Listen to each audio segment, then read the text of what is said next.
Stop. You haven't subscribed to the channel yet. Subscribe now.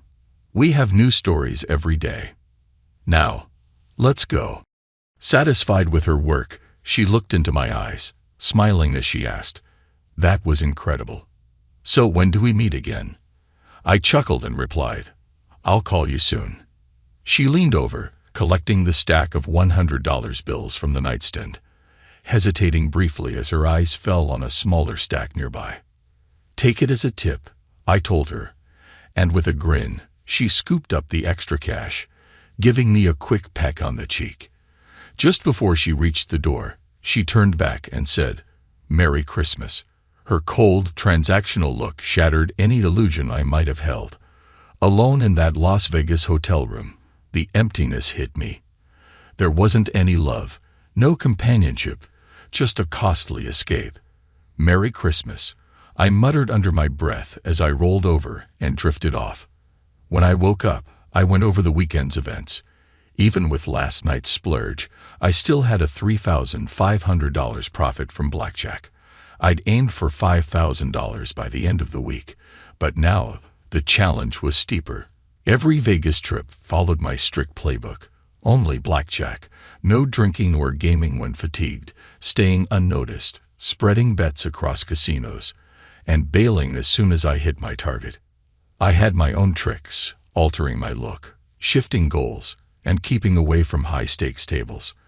I liked the $10 minimum bets. Sometimes I deliberately lost, made dumb plays, ordered a drink, and pretended to be just another reckless gambler. I never cashed in all my chips at once, keeping the staff off my trail. Yeah, I knew it was a matter of time before they'd catch on and kick me out. I had a knack for numbers and a memory that never missed a detail, making me good at counting cards, a skill casinos viewed as cheating. The risks were clear, but I'd first started because I needed money desperately. Now, it was about reclaiming what I'd lost, though I knew some things, like my career and Sandra, were gone for good. Once, I'd been a respected math professor. Now, every decision revolved around whether to hit or stand. Sandra's betrayal and the arrival's scheming had destroyed me. Thinking about it, I wondered how much longer I could keep bluffing in this game. I recalled my first day at the university, stepping onto that vast campus as a new assistant professor, hopelessly lost trying to find the math department. A student finally helped me, and I made my way through the maze of offices to meet the head of the department, Dr. Henry Marshall. After a hesitant knock on his door, I heard a booming voice invite me in. Behind a desk stacked with papers sat an older man with a wide smile. "You must be Andy. Hungry. Let's grab some food and a Guinness on you." "Of course," he said. That was my first encounter with Dr. Marshall.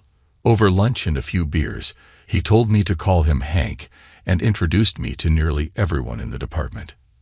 The next morning, a bit hungover and uncertain about everything, I returned to his office.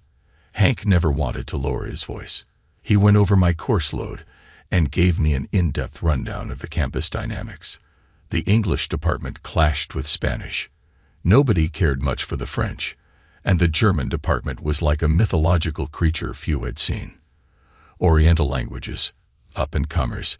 Chemistry gets along with biology, but not botany. Astronomy is laid back. History minds its own business, and political science is a rabble-rouser. Sports teams. Terrible, but rolling in money, he said, amused. At lunch, he took me to a local biker bar where he was a regular, known for restoring motorcycles. His current project, a 1940 Indian chief, was eagerly anticipated by everyone there. After an afternoon of heavy talk and beers, I staggered home, half-jokingly wondering if my liver would survive Hank's mentorship. The following morning, still foggy, I found my way back to Hank's office. "Andy, I was about 50-50 on whether you'd show up with a tattoo today," he joked, clearly pleased. He dove right into discussing the student orientation and his hands-off management style, which gave professors a lot of freedom. Eventually, he led me to my new office, giving me his take on each classroom. "The acoustics in your main room are dreadful, but the lousy heating will keep them awake, he said with a smirk. He explained that the location of one's office indicated their rank within the department. Down the hall, we saw a maintenance guy painting the door of what was marked as Dr. Evan Doyle's office. Hank, clearly annoyed, asked what was going on. The worker replied that he'd been told Hank had reallocated the office. Hank, frustrated but calm, told him to unlock the door. Inside, the office was decked out with plush furniture, stylish decor, and the latest equipment, including a brand new computer. Hank looked around, then turned to me and said, "Looks like Dr. Doyle used his whole budget redecorating your office, Andy. Congratulations." He then instructed the worker to change the locks and ensure Dr. Doyle had no access. "No one's moving a thing without my approval," he insisted. "The nameplate will read Dr. Andy Miller." As we walked away, Hank added, "I've placed you right in the middle of a power struggle with our associate professor. But don't worry, he'll learn his lesson." I frowned, realizing I hadn't met Dr. Doyle yet. "That's because he ignored my invitation to the meet and greet. Probably thought he was above it," Hank chuckled. On Thursday, while working in my new office, I heard the door handle rattle. I opened it to see an angry man glaring at me. "What are you doing in my office?" he demanded. "Good morning," I replied, extending a hand. "You must be Dr. Doyle. I'm Andy Miller, the new assistant professor." He ignored my hand and repeated, "Why are you in my office?" "Dr. Marshall assigned this space to me, along with the furnishings," I answered. Doyle's face turned red as he launched into a tirade in the hallway, throwing insults at Hank. "I don't care what that old fool said. You're out," he spat. I stayed calm. "I'll leave if Dr. Marshall instructs me to," I said evenly. He threatened, claiming I'd be out in 10 minutes, and stormed off toward Hank's office.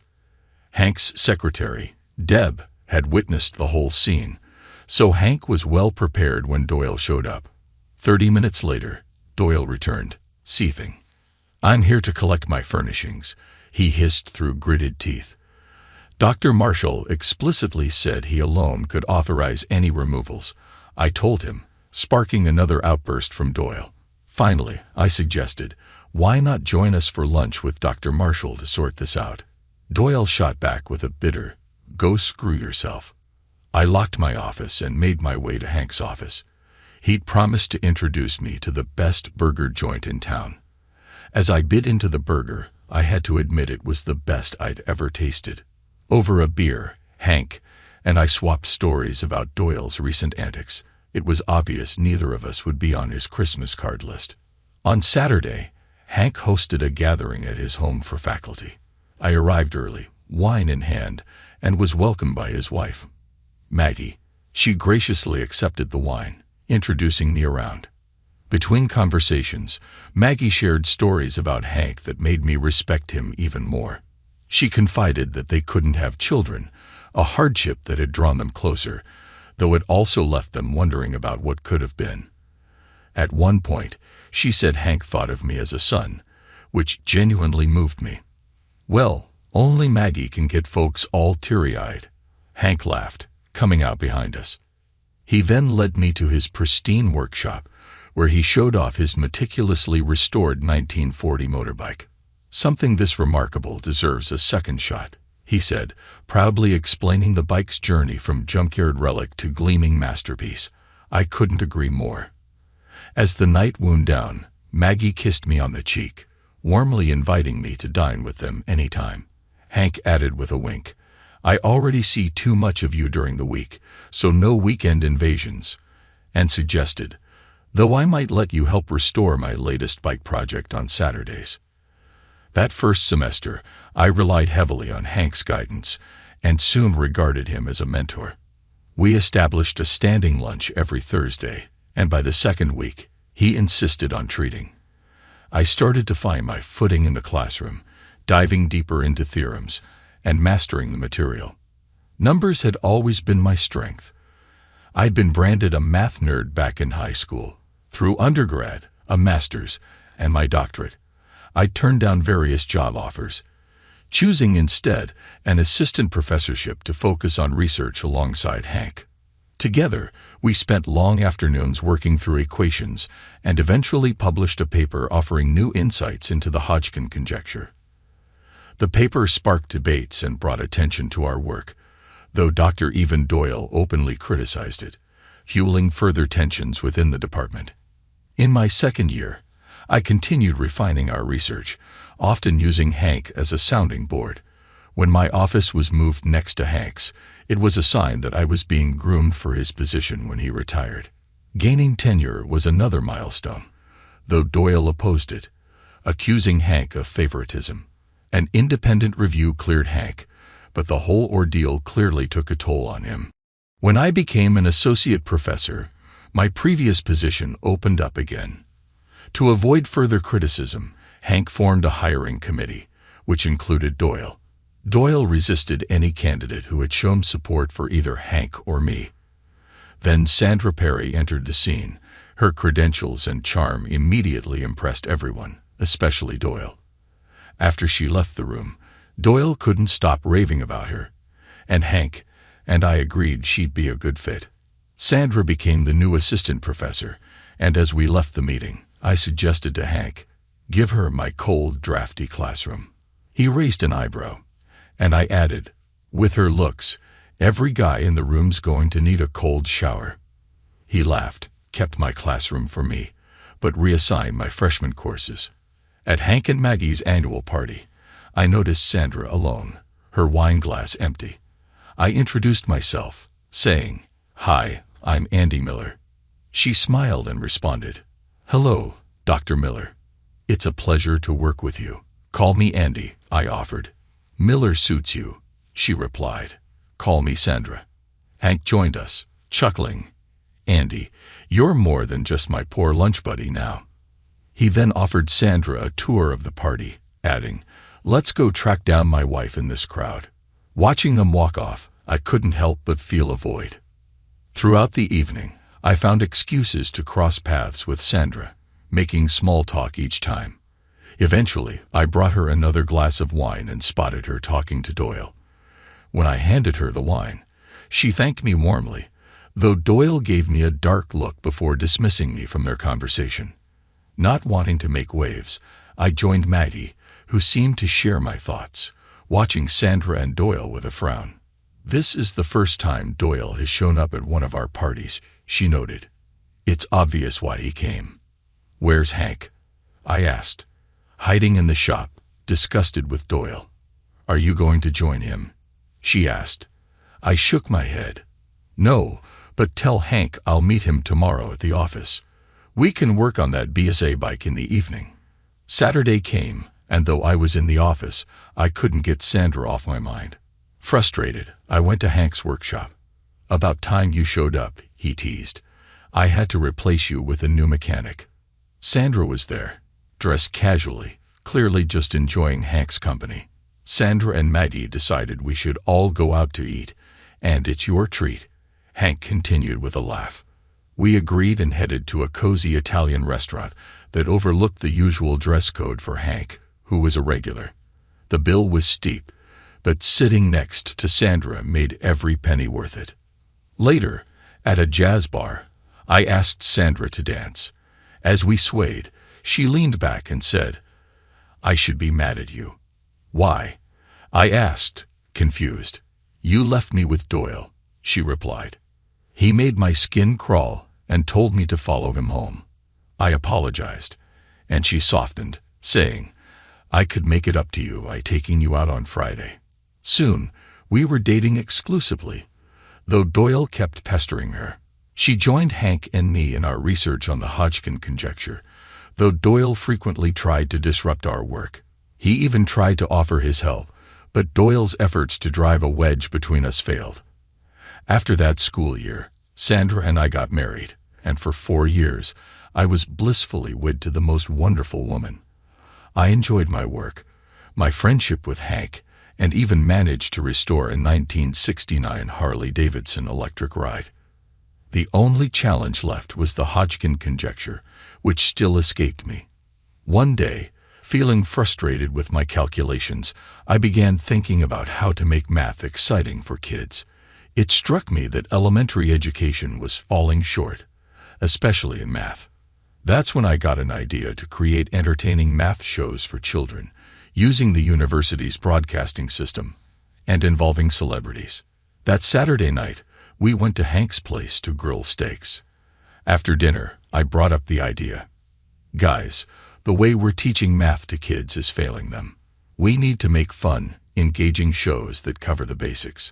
I explained how we could use the university's broadcasting setup and bring in well-known figures to make math enjoyable. The idea took hold quickly, and I saw the excitement growing in Hank and Sandra's eyes. I envisioned them as co-hosts once everything was in motion. When the show premiered, it was a hit, getting syndicated nationwide and generating revenue for the university, and a share of that for Hank, Sandra, and me. Hank and Sandra became recognizable figures, while I worked mostly behind the scenes, scripting episodes. This break from the Hodgkin conjecture brought me a welcome relief.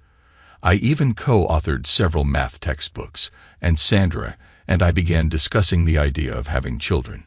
But she felt the timing wasn't quite right. Unexpectedly, Hank announced he was stepping down to emeritus status and recommended me as his replacement. I felt a mix of pride and sadness at the thought of taking his place, but I prepared myself for the promotion process.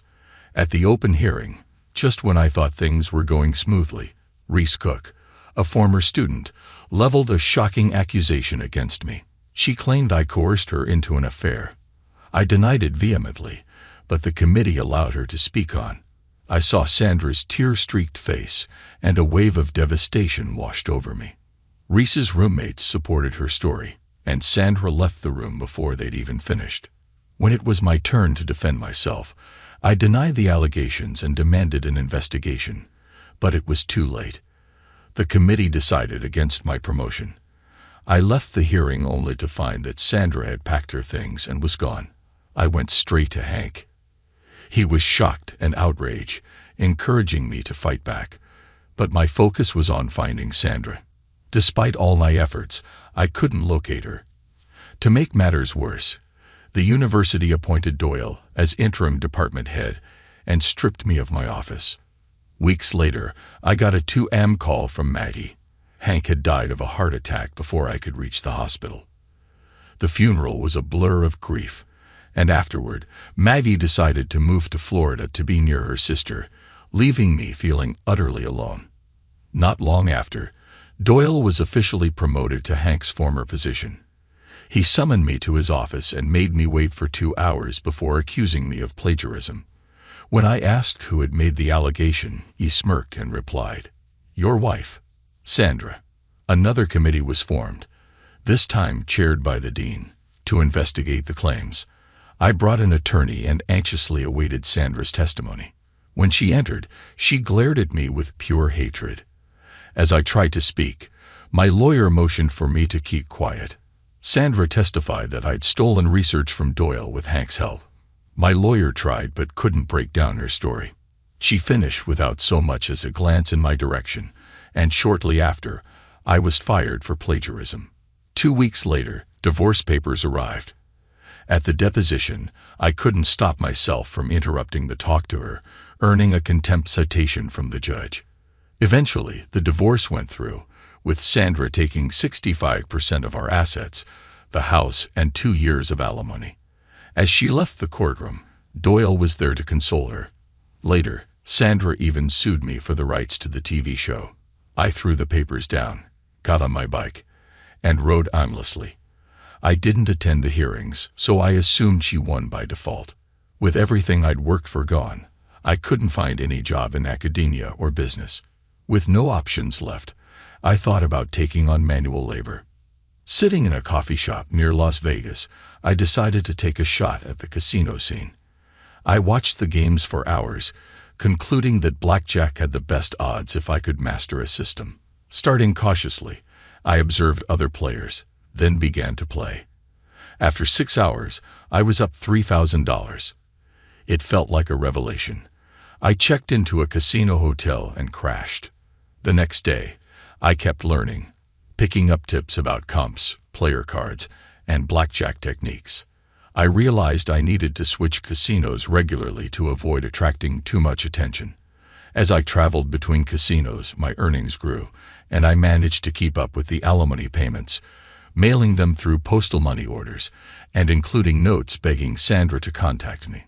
She never responded. To avoid carrying too much cash, I converted my winnings into rare coins at coin shops after flights. I kept a small bank account to show a traceable income for the IRS, but left as little trace as possible. Although I had some savings now, it wasn't nearly enough to retire on. 3 years passed since my disgrace, and when the alimony ended, I woke up the day after Christmas next to an escort I'd hired on impulse. I'd called Maggie the night before to wish her a Merry Christmas, a call that threw me off. "Maggie, just calling to wish you a Merry Christmas," I'd said. "Oh, Andy, it's so good to hear from you. You should spend the holidays with me," she said. I laughed. "Santa and I don't exactly mix. How are you, honey?" "I was worried when I heard the news," she added, a note of concern in her voice. I frowned. "What news, Maggie?" After a long pause, she said, "Forgive me, Andy. I thought you were calling to commiserate. Sandra remarried." Her voice broke, and I was speechless. I'd held on to some hope that maybe, one day, Sandra might forgive me. "Remarried?" I asked, feeling numb. "Who did she marry?" "It doesn't matter, Andy. Let it go, please," she pleaded. But I insisted. Finally, she said, "It was Doyle. They had a baby last month." I muttered that I had to go and hung up. Maggie tried calling back immediately, but I ignored it and went straight to the bar. I ordered top-shelf bourbon and called for an escort. 3 years without indulgence, and I could hardly believe Sandra had moved on. I downed bourbon until the escort arrived, agreed on a price, and found a strange comfort in the company of a stranger. The next morning, hungover and drained, I showered and headed to the lobby bar. Typically, I avoided drinking when gambling, but today was an exception. I planned to drink, hydrate, and rest. While I was sipping a Bloody Mary, watching the bustling crowd, someone sat beside me. I glanced over to see a familiar face, Meredith, an attractive brunette blackjack dealer from the casino. She was good with rookies, handled tough players with ease, and I always enjoyed her shifts. I'd often tipped her well, sometimes even playing a hand in her name for extra tips. Though we hadn't exchanged words before, we'd shared a mutual recognition. In her uniform, dark pants, white shirt, dark vest, and name tag, she smiled briefly before ordering. "Hey Meredith, what's it gonna be?" the bartender asked. "Hi Frank, just a 7-Up, no ice," she replied. Frank placed her drink on a napkin. Oddly, she added another napkin beneath it, drank quickly, and slipped out, brushing her cup against mine as she left.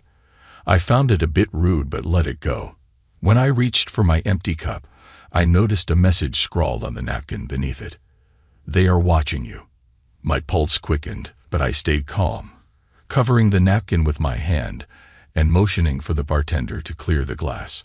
I pretended to clean my glasses, discreetly pocketing the napkin, and left some cash for my drink. Unsure whether I was actually under surveillance, I exited without incident. Back in my hotel room, I read the message again and then flushed the napkin, deciding to avoid gambling for the time being, hoping that a shift in my routine might either make the casino act or lose interest if they were watching me. I spent the day letting the TV play as background noise, flipping through channels without much interest. By the next morning, still uncertain, I knew I had to contact Meredith somewhere away from the casino's watchful eyes.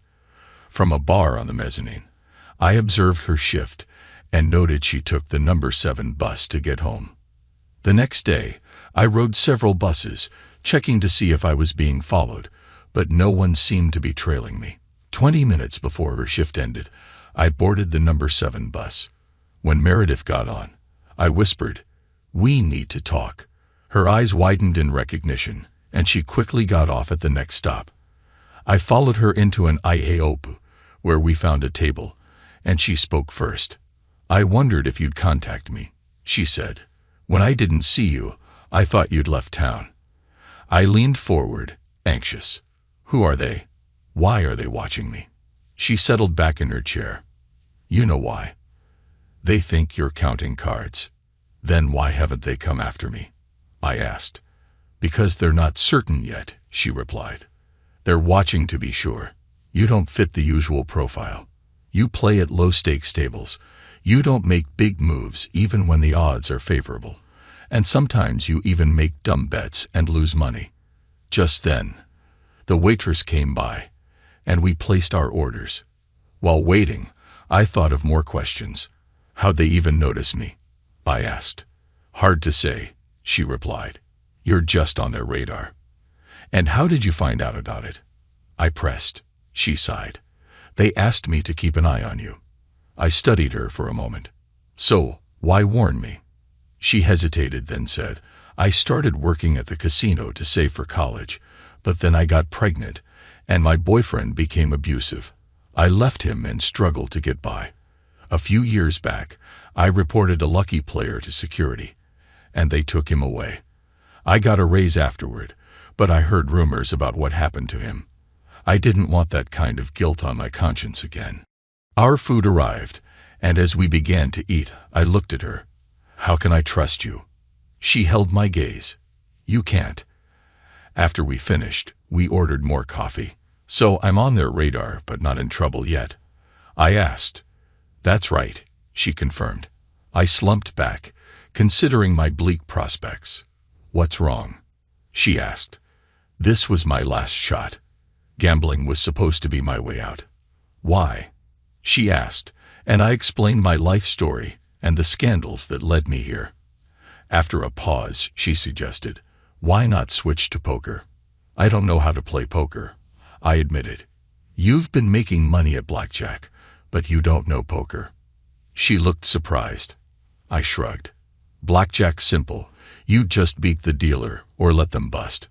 I've never learned poker." "In poker, you're up against other players, not the house," she explained. "Casinos don't care if people count cards at poker tables. Plus, poker's played with one deck per hand." I considered the benefits. "Teach me," I said impulsively. She looked doubtful. "And then you leave in a few weeks, right?" she asked. "I'll make it worth your while," I replied. "I'll rent an apartment in your name for a year, paid up front, plus $500 a month for lessons. I'll cover all expenses, so no rent or daycare costs. That's $6,000 right away, plus a free place to stay." She thought it over carefully, then finally nodded. "Deal," she said. The next day, after her shift, I met Meredith to help her and her daughter move out of the trailer park. At 7 p.m., I drove a U-Haul into the park, feeling uneasy under the watchful eyes of the residents. Meredith and her daughter quickly approached, each carrying a large duffel bag. They climbed in, and with a nervous look, Meredith urged me to get moving. I pulled out of the park swiftly, and her little girl clung tightly to Meredith, looking scared. "Is this everything?" I asked Meredith, concerned. "That's all we've got left. Anything decent was taken long ago," she replied. That was my first real glimpse into the challenges they'd faced. After a short drive, we arrived at the apartment I'd arranged. I handed Meredith the key, and they carried their bags inside. The little girl, full of excitement, explored the empty rooms. Meredith explained how their belongings had been stolen bit by bit, and all they had left was what fit in those bags. "Mommy, only one room has furniture," her daughter noted. Meredith introduced her to me, and after an initial shyness, she hid behind her mother. "I thought you'd have more stuff," I said, glancing at the empty rooms. "That's why I rented the truck." I told them, "Tonight, you and Pamela can take my room. I'll sleep on the floor out here. Tomorrow, we'll get some furniture." Meredith hesitated but agreed, and they retreated to the room, locking the door behind them. I settled down on the living room floor, spending the night in discomfort. In the morning, I woke to see Pamela staring at me before she quickly scurried away. "Did you sleep?" Meredith asked. "Oh, Meredith." I stretched, trying to ease the stiffness. "Like a rock," I replied sarcastically. Pamela's stomach growled, and I realized I hadn't stopped the kitchen. "Let's grab some breakfast, then pick up furniture and groceries for your shift tonight," I suggested. At a diner, Pamela ate hungrily, and Meredith, looking embarrassed, explained their financial struggles. "You don't need to explain," I told her. Pamela beamed when I suggested getting blueberry muffins to go. At the furniture store, Meredith gravitated toward the cheapest options, but I insisted on something better. Eventually, she chose a modest, well-made bedroom set. Pamela was thrilled at the idea of a queen-sized bed and her own dresser. "What about the living room and kitchen?" I asked, sparking another debate. Meredith insisted we didn't need anything fancy, but I stood firm. "If you don't choose, I'll let Pamela pick," I joked, which made Pamela giggle. Meredith finally picked out some comfortable, simple pieces. I paid in cash and got a small discount, and then we headed to Costco for kitchen essentials, linens, and a few other items. I noticed Pamela admiring the electronics section, so I suggested Meredith and Pamela handle groceries while I picked up the other items. Knowing it was pointless to argue, she agreed, and they grabbed another cart. When I caught up with them at checkout, Meredith eyed me suspiciously. "Where'd you go?" she asked. "Impulse shopping," I said with a grin. She seemed apologetic, but I reassured her, and we pushed our loaded carts to the van. A passerby joked about us buying out the store, and I responded, "It takes this much to keep the kid fed," making Pamela laugh. Back at the apartment, we all pitched in to unload. Meredith surprised me with her strength, and we managed to get everything inside. When I brought in the home entertainment center, complete with a 42-inch TV, an Xbox, and games, Meredith gave me a mock glare as Pamela cheered. "So that's why you disappeared," Meredith teased.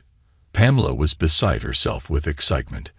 "This is part of my teaching method," I joked, trying to sound serious. "When Pamela learns her lessons, she'll be rewarded." Pamela immediately started exploring each game with wide-eyed enthusiasm. Meredith left to get ready for work, and when she returned, she found me and Pamela on the floor, assembling the new furniture. I turned it into a math lesson, having Pamela count screws and calculate parts. Meredith watched in amazement as we worked together. "All my life, I've wanted to teach," I said, watching Meredith's reaction. She shook her head slightly, offered a goodbye, and headed to work. I spent the rest of the day assembling furniture, reinforcing Pamela's math skills while we worked. By the time Meredith returned, I had her bedroom set up. I knew she'd probably rearrange things, but I figured the effort might make her smile. I had burgers on the grill so Meredith could relax and enjoy listening to Pamela's enthusiastic retelling of our day. After dinner, Meredith gave Pamela a bath and put her to bed while I cleaned up the kitchen. When Meredith returned in an oversized t-shirt and sweats, she looked effortlessly beautiful. "Thanks for setting up my room," she said with a smile. "I hope you don't mind if I change things around a bit." We both laughed, and as we sat down, I showed her the nanny cams and explained how to access the feed. She looked at me seriously. "If I thought for a second that you hurt my child, we wouldn't be here. Your offer has been a lifeline for us. But if I'd had any doubts, we would have stayed in that place," she said, her blue eyes filled with clarity. "Now that you've been teaching Pamela all day, it's time you learned something," she said, pulling out a deck of cards. We started with 5-card draw poker as she explained the different hand rankings, from a royal flush down to the high card.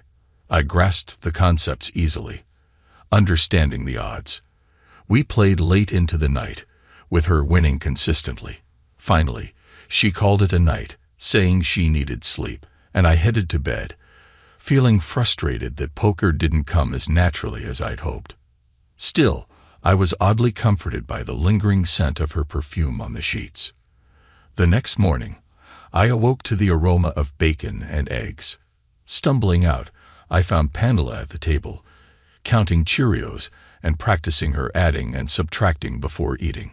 Meredith was at the stove, setting the table with a warm smile. Seeing them together in that simple domestic scene struck me. It was the kind of life I'd been missing. All my meals had been alone, eaten quickly in public. A wave of sadness hit me, but Meredith's smile lifted my spirits. I sat down, trying to join in the light conversation, though Meredith noticed something was off. After breakfast, I kept myself busy with Pamela's math games to avoid any questions from her. Before leaving for work, Meredith gently asked if I was okay.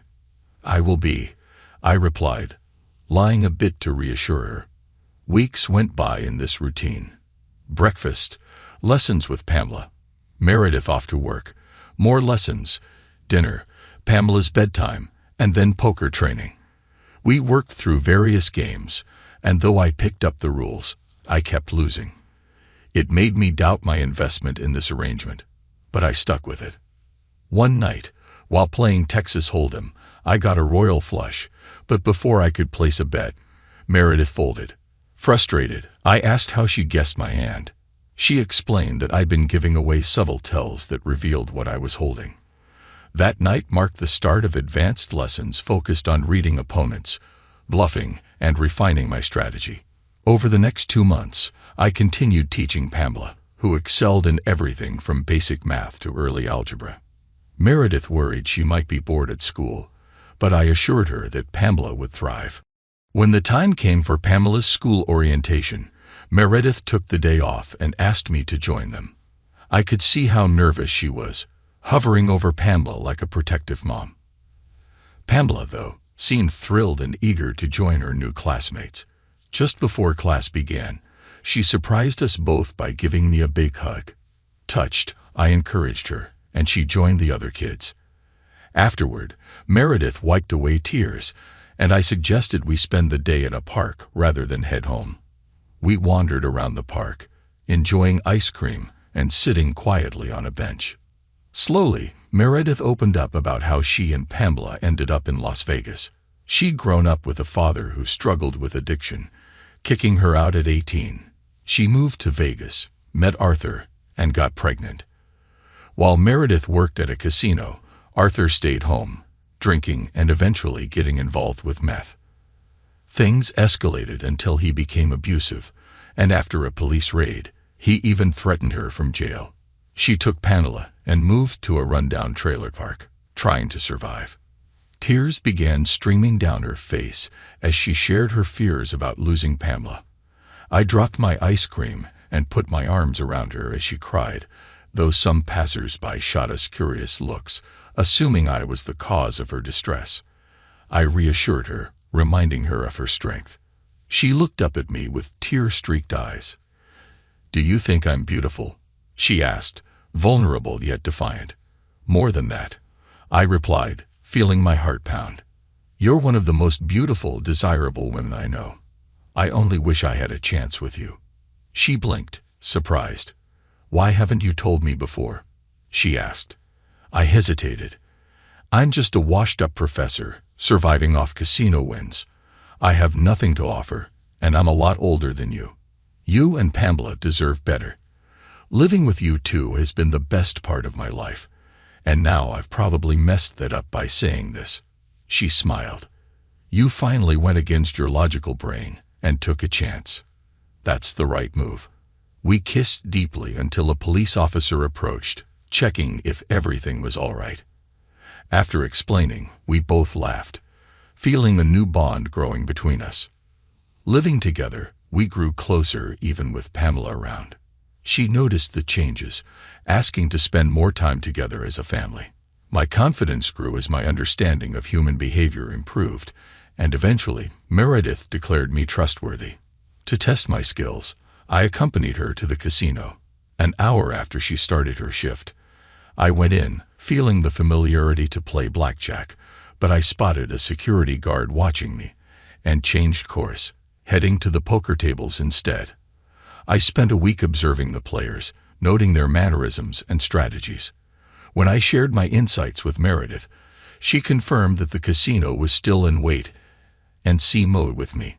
Meredith insisted on keeping up with our training sessions, hinting it was her way of contributing. We tried to progress our relationship when Pamela was asleep, but the physical tension between us was growing. I joked about letting Pamela have a sleepover with friends, but Meredith laughed, saying that was a few years off. We settled into our routine, trying to manage our building frustrations. Watching the poker players each night, I began to recognize patterns. The loud braggarts, the cautious strategists, the quiet pros, the superstitious types, and the charming women who played on their looks. I could pick up tells on most players, but a few seasoned pros remained mysteries. I knew I had to enter the game soon. My resources were thinning. I planned to sit in on a $1/$10 hold'em game that Friday night, a time when Meredith would be home with Pamela, so they could have Saturday together. Rested and ready, I entered the casino and went straight to the poker section, spotting the usual escort trailing me to the table. I took my seat, hoping Meredith was right, and that the casino would leave me alone as long as I played clean. I bought in and studied the faces around the table, wondering who would turn out to be the sucker in this game. By Saturday afternoon, I stumbled back to the apartment, where Meredith and Pamela were watching a Pixar movie. Meredith looked up with concern. "Well," she asked. I tossed her an envelope stuffed with $100 bills. She let out a cheer, hugging and kissing me as Pamela, oblivious to it all, joined in the hug. I told Pamela she could pick the restaurant for dinner, and we ended up at Chuck E. Cheese.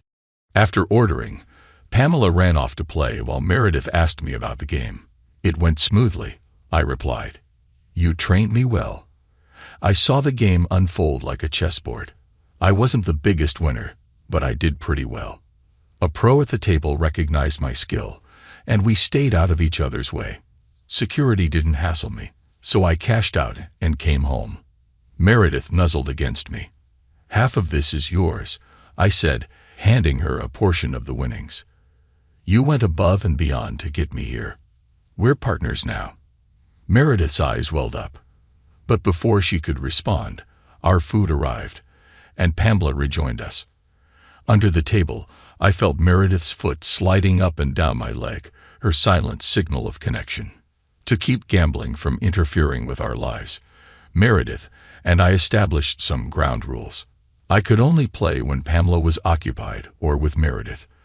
I'd buy in with a set amount, never chase losses, and any profits would go into a shared account. We made a commitment to a weekly family activity, and our physical relationship grew more intense, though we remained cautious with Pamela around. When I entered a satellite poker tournament, winning $25,000 and a ticket to the World Series of Poker, we celebrated with an Italian dinner, Meredith's choice this time. Back at the apartment, Pamela headed to bed, and Meredith and I started our usual cuddling on the couch. Then she surprised me by saying she wanted to play poker. "Meredith, you've got to be kidding. I'm all worked up, and now you want to play cards?" I said, incredulous. She grinned, kissed me, then strolled to the kitchen table and grabbed a deck of cards. As she shuffled, an old worry nagged at me. She noticed. "What's wrong, Andy? Every time I shuffle, you get that look." "Just a feeling I can't shake," I admitted. "Well, let's keep your mind off that. We're playing strip poker," she said casually, continuing to shuffle. The only sound was the cards as she dealt, announcing she was all in. I called her bet with a terrible hand, a deuce and a 3. She stood, peeled off her clothes, and revealed her flawless figure, her eyes a mix of excitement and vulnerability. When I undressed, she seemed pleased. We moved to my room, and her responses were everything I'd hoped for, her voice rising in breathless gasps. She clung to me, whispering, "Forgive me if I don't get this right. The only person I've been with is Arthur." I reassured her, and we continued, both of us giving in completely. When it was over, we cuddled, though as dawn approached, Meredith returned to Pamela's room. Despite my frustration, I knew this was the beginning of something deeper between us. Our evenings became explorations of each other's desires, and we rarely went to sleep unsatisfied. We thought we were keeping our relationship under wraps, but one stormy night, Pamela asked to sleep in our bed. Thankfully, we were covered, and we comforted her through the night. The next morning, over breakfast, Pamela revealed she'd known for weeks. "I just don't get why Mom can't stay in one bed all night," she said, setting us off laughing. As the World Series of Poker approached, I grew nervous about media attention, but fortunately, ESPN focused on the high-profile players, leaving me under the radar. On my first hand, I was dealt pocket aces. I played it cool, building the pot with a few calls. The flop revealed 2 more aces and a king of clubs, giving me 4 of a kind. Some players went all in, and I followed suit, noticing the cameras zooming in on us. The other players revealed their hands, a mix of pairs and a full house, but none could top my quads. The last 2 cards didn't change a thing, and I quadrupled my stack right there, taking control of the table. The first day ended with me as one of the chip leaders, and I returned to the apartment exhausted. Meredith greeted me, thrilled by my progress, and took care of me with food and a back massage before tucking me into bed. On the second day, I was moved to a new table, still in the lead. My confidence grew as I used my position to put pressure on the others, and by the day's end, I'd increased my chip count even further, leaving frustrated players in my wake. Soon, I started drawing more attention, and an associate producer requested an interview. Reluctantly, I agreed, as it was part of the contract. The interview was tense. I was curt, giving little away, leaving the interviewer flustered. As I left, I overheard someone asking why I'd been so difficult. Back at the apartment, I warned Meredith that trouble might be brewing. She told me to ignore it and focus on the game. Then a media report hit, branding me as the disgraced professor leading the World Series of Poker. My past scandals were now public knowledge, and some players tried to get under my skin with it, but I managed to keep my composure and continued winning. The situation escalated when a news crew ambushed Meredith and Pamela on their way to school, firing questions until Meredith retreated with Pamela. They kept this from me to protect my focus, but the stress on them was building. While I quietly rose through the ranks, Meredith and Pamela were under immense pressure. Meredith was even questioned at work, and Pamela faced teasing at school. Finally, I reached the final table. The tournament paused for additional TV coverage, and I agreed to a brief factual statement about my past without taking any live questions. I recounted my story, apologizing for my behavior in the previous interview and explaining my desire to protect Meredith and Pamela. Choking up, I ended with a plea for privacy for my family. When I got home, we all tried to decompress, knowing that the final cash prize could be substantial. My interview aired on multiple networks, and to my surprise, a persistent reporter found and spoke with Maggie, who confirmed my side of the story. The reporter even tried tracking down my accusers, though I wouldn't learn about this until later. For now, all I wanted was to enjoy some time with Meredith and Pamela before the tournament resumed. I suggested a trip to the Grand Canyon, and we packed a picnic, spending a peaceful day there. As we returned to the apartment, Pamela ran inside ahead of us while Meredith and I grabbed our things from the car. A strange feeling hit me, but before I could fully process it, I heard Pamela scream. Meredith and I rushed in, and there, standing in our living room, was a tall, disheveled man holding Pamela, a large hunting knife pressed near her. "God damn it, Meredith. I'll end her if you don't back off," he shouted. Terrified, Meredith took a step back, pleading, "Please, Arthur, don't hurt her. Please." It was Arthur. He'd found us, high on meth. He had apparently heard about my tournament winnings and had broken in, ransacking the place for cash. "I want the money you won," he sneered. "Give me all of it, and maybe you and this little one will live. I'll leave a mark on you, but you'll live." Meredith, trembling, tried to explain that the tournament chips weren't actual cash and that we hadn't received anything yet, but Arthur wasn't listening. The drugs had him fixated. Every plea for Meredith only seemed to rile him up more. I knew I had to step in. "Arthur, I'm the one after. I'll give you everything I've got. Just let Pamela go," I said, keeping my voice steady. Recognizing me, Arthur sneered. "I know you. You're the pathetic person who took her from me. Do you want her? Then you're gonna pay." Pamela struggled in his grip, and he raised the knife close to her face. I lunged, grabbing his wrist and forcing him to release Pamela. She broke free, running to Meredith as I yelled, "Run." I focused on Arthur, grappling with him as he lashed out. His strength, built from prison time, overpowered me. The knife slashed across my skin, but I held my ground, buying time for Meredith and Pamela to escape. Bleeding, I blocked the door, determined to protect them. Arthur took pleasure in tormenting me, his knife tracing painful lines across my skin. As my strength waned, he seemed to sense it was time to leave, pushing me aside to make his escape. With one last surge of energy, I tackled him, but he struck back, pinning me down. My vision blurred, and I felt myself slipping.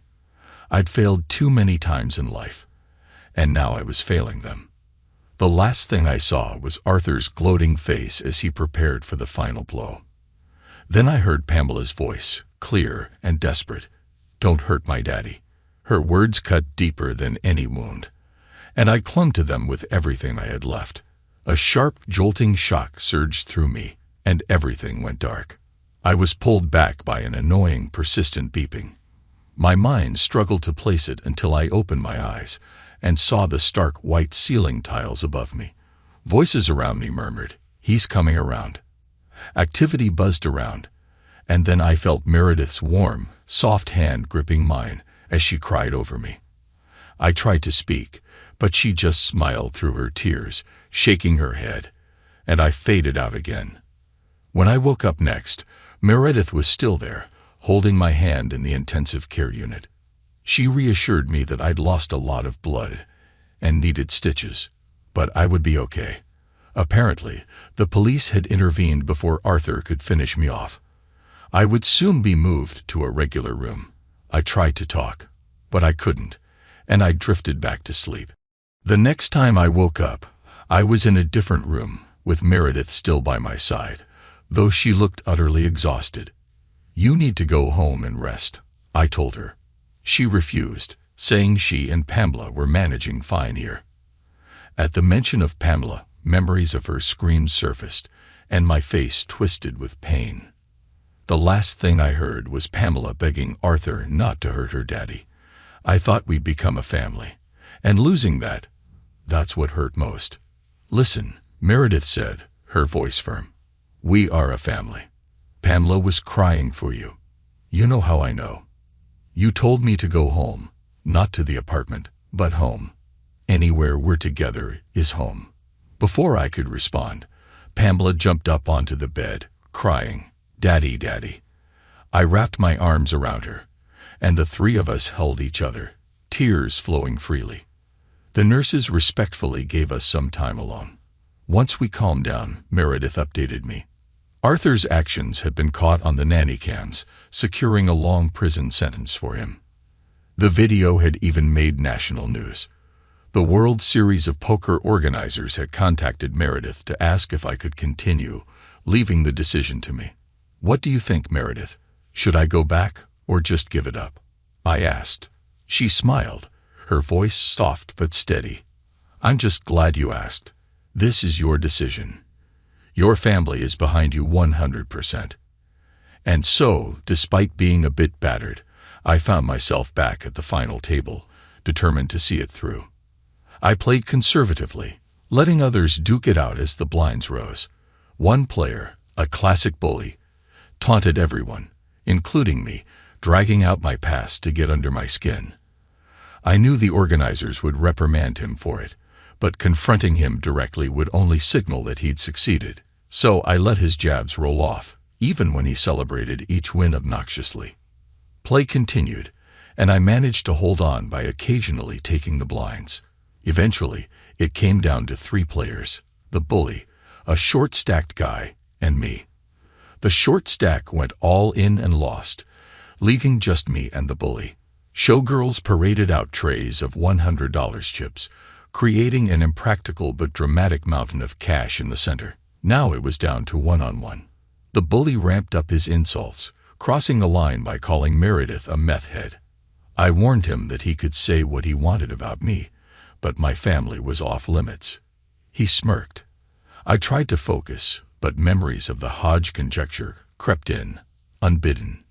He kept taunting, and I found myself getting distracted, mentally working through equations instead of focusing on the cards. When I managed to take half his chips with a full house, I asked sarcastically, "Do you plan to dance?" which only enraged him further. He insulted Meredith again, and I nearly lunged across the table, causing the game to pause. Looking over at Meredith and Pamela in the audience, both visibly upset, I knew I had to keep my cool. I tried to settle my mind by imagining Meredith shuffling cards during our poker lessons, her motions reminding me of solving equations. Lost in thought, I was shaken back to reality by the realization that I hadn't even looked at my cards. There were 5 million chips in the pot. I glanced at Meredith and yelled, "The conjecture." Her expression shifted, as though she understood the weight of that realization. Without looking at my cards, I raised, unnerving the bully. When the flop came, I went all in, still blind to my own hand. I walked over to Meredith, wrapping her in my arms as the uproar swelled around us. The bully called my bet, and I turned to see that I'd hit a jack-high flush against his straight. Luck was on my side.